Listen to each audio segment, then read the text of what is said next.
C'est à vous Vanessa, bon débat. Merci Valérie, bonsoir, bienvenue dans le débat de France 24. C'était il y a un an à Tulle, le 6 mai, il voyait alors la vie en rose.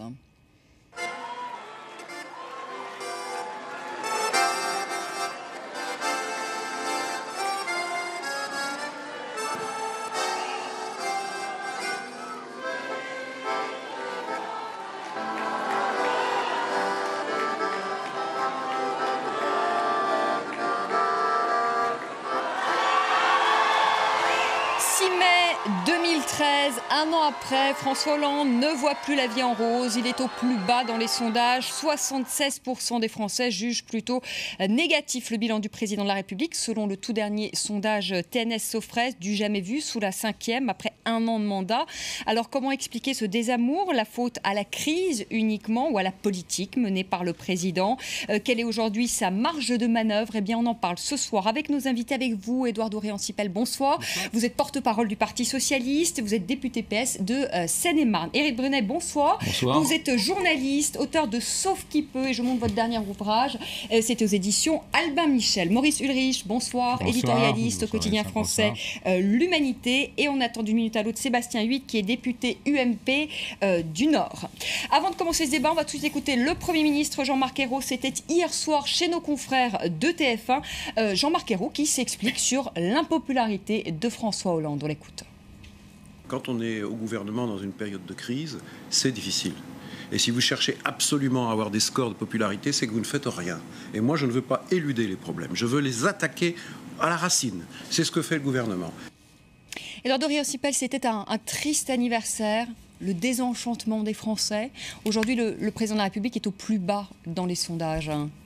Moi, je suis très heureux de cet anniversaire. Je ne vais pas cacher mon bonheur d'avoir gagné il y a un an avec François Hollande, parce que je suis très fier de ce que nous avons fait tout au long de cette dernière année.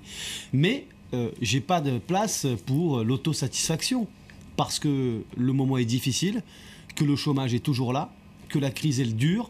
Mais les réformes que nous avons faites, et en particulier les 3 grandes réformes structurelles que nous avons engagées avec François Hollande, elles permettent justement, je crois, de poser les fondations de cette première année du quinquennat pour le redressement du pays. C'est la réforme du marché du travail, c'est la réforme avec le pacte de compétitivité qui permet justement de moderniser l'appareil productif français, et c'est enfin le sérieux budgétaire pour lutter contre des déficits publics qui sont aujourd'hui dramatiques et qui obèrent toute marge de manœuvre de l'État. Mais pour l'instant, les Français ne voient rien de tout ça.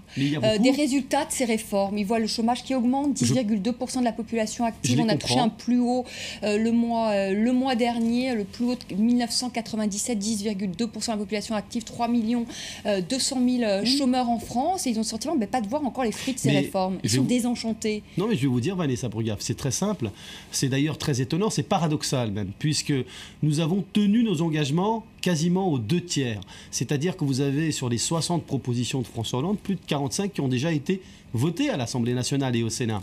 Et nous sommes conscients, et je comprends les Français, le chômage est là, il y a des difficultés économiques, et nous ne serons jugés que sur les résultats. D'ailleurs, les résultats, c'est à la fin du quinquennat qu'il faudrait les observer, pas simplement à l'issue de la première année, qui n'est qu'un bilan d'étape. Il faut du temps au temps. C'est ce que disait Najat Vallaud-Belkacem aujourd'hui. Parce que nous attaquons à une politique qui n'est jamais venue en 10 ans de droite, des réformes structurelles qui n'ont jamais été engagées. Nous avons reçu un pays en héritage avec une situation dramatique, 600 milliards de dettes au cours des 5 dernières années, 1 million de chômeurs en plus, avec une réforme du marché du travail qui n'est jamais venue, une lutte contre les déficits publics qui n'est jamais venue, une réforme de l'appareil productif qui n'est jamais venue. Et en fait, nous devons faire tout ce que les autres n'ont pas fait au cours des 10 dernières années. Dans la première année, c'est déjà pas mal. Éric Brunet, c'est déjà pas mal dans la première année ce qu'a fait François Hollande, les chantiers qui ont été lancés. Est-ce qu'il faut laisser du temps au temps ? Probablement, c'est pas idiot de dire que j'ai besoin de temps. À l'issue de la fin du premier mandat de Barack Obama aux États-Unis, Clinton plaidait déjà pour expliquer que c'est à l'issue du second mandat d'Obama qu'on verrait les résultats. Mais vous savez, les analystes qui commentent cette première année oublient toujours un paramètre très important d'appréciation. C'est les électeurs. les sonder. On nous dit tout le temps les 25% des Français, mais parlons des Français. Arrêtons de parler des politiques un instant. Les Français entretiennent, à mon avis, une relation assez complexe avec l'acte démocratique. C'est pas la première fois, là, avec Hollande, que quelques mois seulement après l'acte d'être allé voter à une présidentielle, eh bien, ils entrent dans une espèce de dénégation, de détestation de l'homme qu'ils ont porté au nu. On l'a vu avec Sarkozy, c'est arrivé assez brutalement, et on le voit maintenant avec Hollande. Et on voit autour de nous des gens qui arrivent, oh, t'as vu Hollande, j'ai voté Hollande, mais je ne comprends pas, etc. Et je trouve qu'il y a une infantilisation du débat. Qui la provoque? Est-ce que c'est les médias? Est-ce que c'est les politiques? J'en sais rien, je ne suis pas psychosociologue. Mais là, vous dédouanez finalement le président français. Un peu, parce que c'est insupportable. Ça m'étonne dans votre bouche quand même, Éric Brunet. Mais je vais vous dire... Parce que vous êtes un homme de droite. Mais non, mais parce que moi, je suis un homme de droite qui a dit, regardez les 60 propositions de François Hollande, elles ne sont pas bonnes. Ne votez pas pour lui. Les gens ont fait l'acte intelligent. Ma foi, la démocratie, c'est être responsable. Pourquoi infantiliser les gens? Pourquoi les gens se prennent des postures d'offusqués alors qu'ils savent très bien quel est le programme qu'ils ont choisi? C'est celui de François Hollande. Il n'est pas, je ne suis pas en train de vous dire qu'il est très mauvais, etc. Bon, simplement, il produit les effets auxquels il fallait s'attendre si on avait un peu de jugeote. L'opposition était là pour dire attention, on va vous expliquer, ne votez pas pour Hollande pour telle et telle raison. Le Parti communiste et toute la presse a fait son rôle. Donc je trouve assez nauséabond, malsain, ces gens qui prennent des postures et ces médias qui disent regardez, comme les Français ont été floués. Mais c'est facile, les Français sont des gens responsables et il est temps qu'ils soient par rapport à l'acte citoyen d'aller voter un peu responsables. Vous dites finalement, ils ont voté François Hollande, ils ont eu ce qu'ils ont eu, et voilà. Oui, il faut qu'ils assument. Maurice Ulrich, moi c'est ce que je retiens. Maurice Ulrich, vous êtes quand même, alors vous à l'inverse d'Éric Brunet, vous êtes un homme de gauche, est-ce que vous faites partie de ces déçus du hollandisme? Sébastien Huyghe, vous pouvez rentrer sur le plateau, vous avez un peu de retard. Je suis pas, et je vais vous donner la parole ensuite. Maurice Ulrich. Personnellement, je ne suis pas spécialement déçu, puisque moi, mon candidat était plutôt, je dirais, Jean-Luc Mélenchon, si je puis dire. Donc, si j'étais plutôt pour Jean-Luc Mélenchon, c'est bien parce que j'attendais beaucoup moins de la part de François Hollande. Mais cela dit, je n'attendais quand même pas ce qui s'est passé. Et je crois que ce qui s'est passé, je vais essayer d'expliquer rapidement, c'est-à-dire cette baisse de popularité. Il ne faut pas oublier que Chirac, comme Sarkozy, s'était fait élire l'un sur la fracture sociale, l'autre sur « je serai le président du pouvoir d'achat ». Mais au fond, ce programme-là n'était pas le programme de leur droite, de ceux qui ont voté pour eux. Donc ces gens-là, après, qu'ils ne tiennent pas leurs promesses, ils n'en avaient pas grand-chose à faire. Mais pour François Hollande, c'est de bien autre chose qu'il s'agit. Il ne s'agit pas seulement du fait savoir s'il a tenu ou pas ses promesses de campagne, mais il s'agit de savoir s'il a répondu réellement à l'espoir qu'avait mis en lui tout un peuple de gauche, y compris d'ailleurs les électeurs du Front de gauche du premier tour. Or, la réalité, c'est que moi, mon appréciation, c'est que François Hollande, depuis le départ, pratiquement, a été beaucoup plus sensible à ceux qui le combattent qu'à ceux qui l'ont élu. Et donc, quand on voit ce qui s'est passé, par exemple, avec l'accord national interprofessionnel, où les députés socialistes votent un accord alors que les deux principaux syndicats du pays l'ont refusé, je ne dis pas les deux syndicats majoritaires, je dis les deux principaux syndicats du pays l'ont refusé vivement, fortement, on peut se demander ce qui se passe. Et moi, je l'ai résumé à un moment dans une formule qui est de dire, mais jusqu'où ira-t-il contre ceux qui l'ont élu? Et c'est ça le problème, c'est pour ça qu'il a cette baisse de popularité, c'est que ceux qui l'ont élu ne se retrouvent absolument pas dans la politique menée. Oui, juste sur l'accord national interprofessionnel, cet accord sur justement la réforme du travail, qui à mon sens est une grande réforme structurelle. C'est vrai que FO ni la CGT ne l'ont signé, mais vous le savez comme moi, quand même. Que d'abord ce texte a été amendé par les députés socialistes, et comme l'a dit Jean-Marc Germain, qui en a été le rapporteur, pas du tout, si le texte qui avait été proposé aux syndicats et aux partenaires sociaux était celui qui avait été amendé par les socialistes, il aurait été signé par tous les partenaires sociaux. J'ajoute ce que le MEDEF a répondu à ça, pas le MEDEF. Cher ami député socialiste, je constate que les plus contents de cet accord, c'était le MEDEF. Et je me dis, moi, in petto, si je puis dire, que si j'avais été... Vous voyez, c'est intéressant ce débat, Maurice Ulrich, que vous avez avec Édouard Riensipel, parce que le gros problème aussi de François Hollande, c'est qu'il est très critiqué sur sa gauche. Et finalement, ça, sa difficulté, c'est qu'il est critiqué par les Français, il est critiqué par l'opposition et il est critiqué par la gauche du parti. Non, mais je veux juste finir ma phrase. Simplement, moi, si j'étais un député socialiste, ce que je ne suis pas, mais enfin, supposons, je m'interrogerais m'interrogerai quand même de savoir comment je peux voter un accord qui est je vais vous le refusé dire. par la CGT Mais et moi, par je vais vous le dire. même. Moi, je suis capable de vous le dire. C'est très simple. Quand on donne la complémentaire santé à tous les salariés alors qu'elle n'existe pas, c'est un pas supplémentaire. Quand on met Muriel Sulrich, quand on met dans les conseils d'administration, la flexibilisation quand on met dans les conseils, voilà, quand on met dans les conseils d'administration les représentants du personnel alors qu'ils n'y sont pas, c'est une avancée. Lorsqu'on donne des droits à la formation, c'est une avancée. Lorsqu'on donne des droits rechargeables, prenez juste les quelques gadgets positifs et oubliez l'essentiel, voilà, à savoir la flexibilité. Le débat à gauche en ce moment. Voilà, c'est cette. On n'est pas d'accord à gauche et on l'affiche clairement. Et c'est un problème aujourd'hui pour François Hollande. Et ça fait sourire la droite, ça fait sourire l'opposition.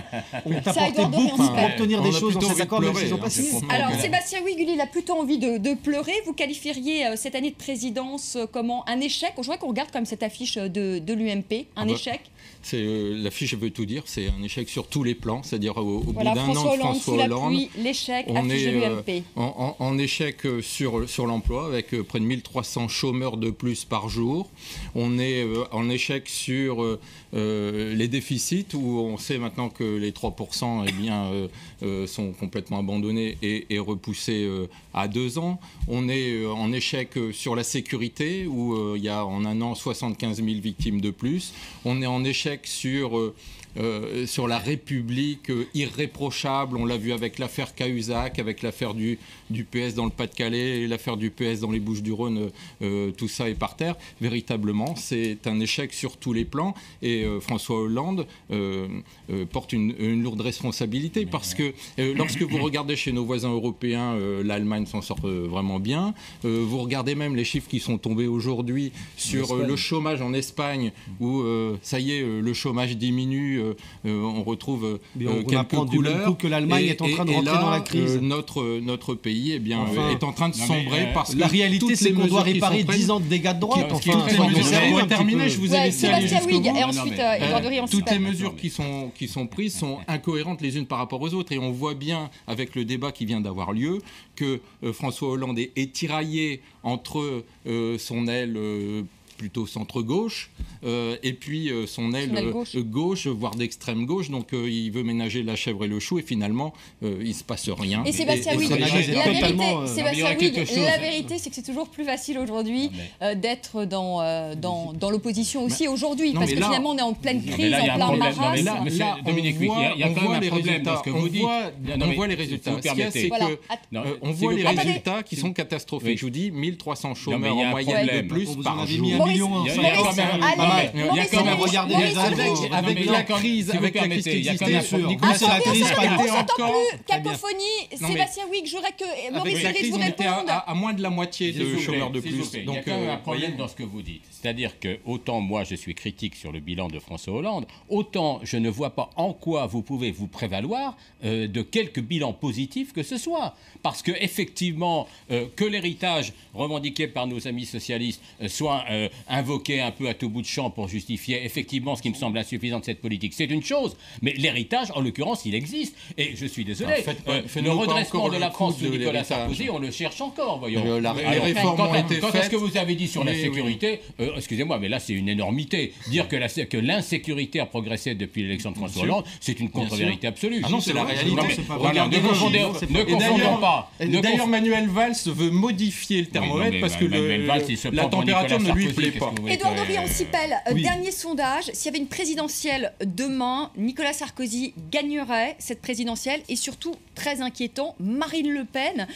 Nicolas Sarkozy gagnerait cette présidentielle, on va voir, avec 34% des suffrages. Dernier sondage CSA, pardonnez-moi, pour BFM TV, 23% pour Marine Le Pen, 19% pour François Hollande. Est-ce que le Parti socialiste n'est pas responsable aujourd'hui de la montée du Front National, et est-ce qu'il n'y a pas un risque en 2017, si on continue à ce rythme-là, de se retrouver dans la posture d'avril 2002 où Lionel Jospin avait échoué dès le premier tour? Et encore, voilà, je voudrais que vous me répondiez là-dessus. Et l'autre petite chose aussi, ce qui est terrible aussi pour le Parti socialiste, c'est qu'aujourd'hui le vote ouvrier s'est déplacé du Parti socialiste pour le Front National. Est-ce que vous n'êtes pas responsable de ça? Merci pour cette question, Vanessa Burgaf, parce que les choses sont assez simples. Et d'ailleurs, c'est heureux. L'élection, elle n'est pas demain, ni cette année. L'élection présidentielle, c'est dans 4 ans.